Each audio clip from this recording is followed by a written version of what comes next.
Women are rarely named in the Bible. Women are rarely spoken to in the Bible. Women rarely speak in the Bible. But in today's story in Genesis, we hear the story of a woman who is named not once, but twice. We hear the story of a woman who not only speaks, but speaks to God. We hear the story of a woman who encounters God not once, but twice. And we hear the story of a woman who is the only human being in the scriptures who names God. That woman is Hagar. And we hear the story today in Genesis 21 that was read earlier, but there's an earlier story, an earlier encounter between Sarah and Abraham and Hagar and God.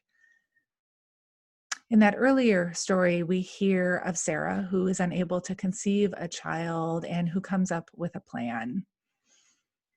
In a society in which a woman has no status or power or protection unless she is able to bear an heir, Sarah decides to hand over her slave, her African slave, Hagar, to her husband, Abraham, in order to conceive a child. Because by law and culture at the time, Hagar being Sarah's property means that her son, Hagar's son, would also be Sarah's property as well.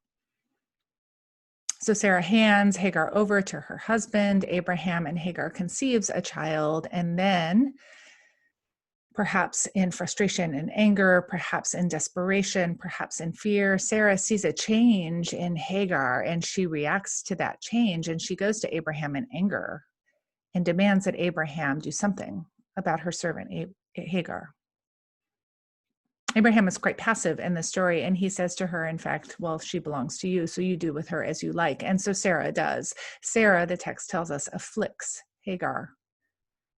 And this verb is very important because the verb afflict is the same verb that will be used later in the book of Exodus to describe Pharaoh afflicting the people of Israel. This is not a simple reprimand. This is a violent and oppressive response. This is a beating. Perhaps many beatings. But Hagar responds.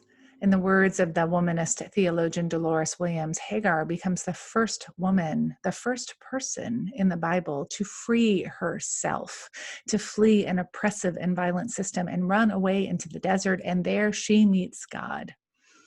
And they have a conversation. And God asks Hagar where she is going, and Hagar doesn't really necessarily have a plan. And God suggests that Hagar return, but not before giving her a promise that the son that she will bear will be the progenitor of a great nation. And Hagar, again, is the only woman in the Hebrew scriptures for whom God makes this kind of pronouncement. And perhaps holding on to that hope that she hears in the desert, and after naming God as God is the one who sees, Hagar returns to the system that she left, perhaps thinking that this encounter with the divine, that this hope that she has found will allow her to find some change within the system of living with Sarah and Abraham, that will allow her to find some space to be more fully human in that system. But then we encounter the story we hear today in Genesis 21. Sarah has, in fact, born a child, Isaac, and on this morning, she sees Isaac playing with Hagar's son, Ishmael, and again, she is consumed with anger and violence and rage, and she goes to Abraham and demands that something is done. And Abraham, with some resistance, and after consulting with God, decides that he indeed will cast Hagar and her son Ishmael out into the desert with only a bottle of water to keep them alive. So they leave, and we have this poignant scene in which Hagar puts her child underneath a bush and then walks a bow shot away about 50 yards because she cannot bear to watch the death of her son. But once again, God responds. This time God hears. God hears the cries of the boy and speaks to Hagar. and shows her the possibility of new life in the wilderness. And Hagar sees water and creates a new way of being, a new system. The story tells us that she and Ishmael stay in the desert, kept alive by the water that God has given them. And in fact, in the end, Hagar is the one who secures a wife for her son Ishmael. She's creating a new family system where she is the one who is able to be the head.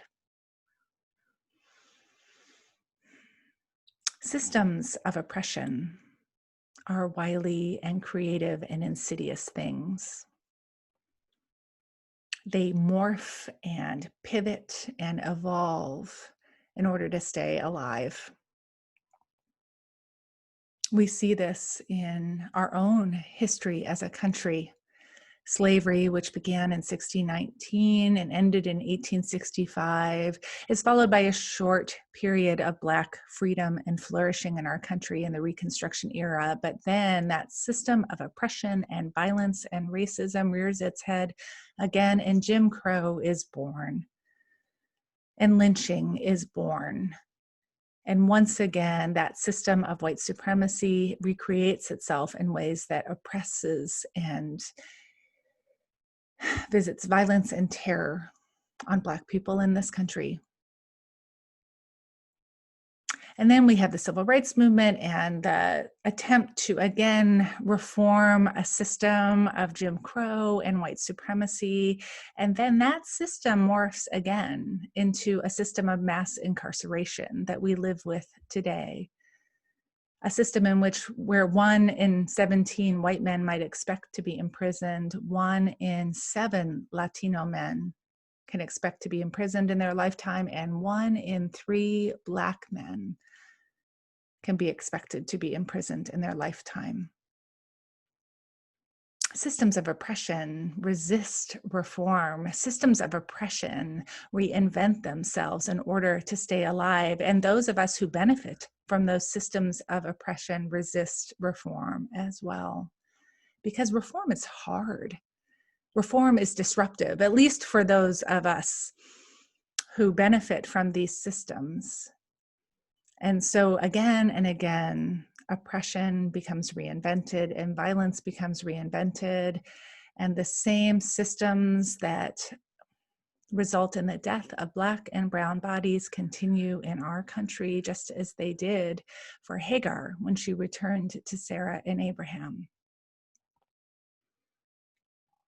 But perhaps in today's story in the Old Testament in Genesis, we can see another way. And I think Jesus is talking about this other way in today's gospel. The possibility of a new creation. The possibility of a new way of being. And that new creation does not come cheaply, does not come easily. Today in the gospel, Jesus says, I come not to bring peace, but a sword.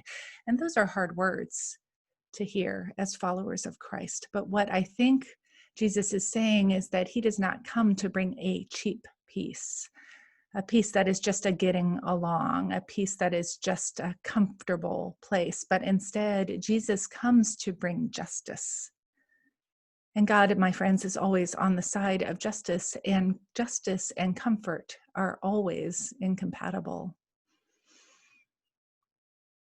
And so in today's story about Hagar and in today's gospel lesson, I hear a call to justice and a call to follow those who have suffered in the systems that we are in, and a call to follow the leaders who are calling for a new creation, a new way of being.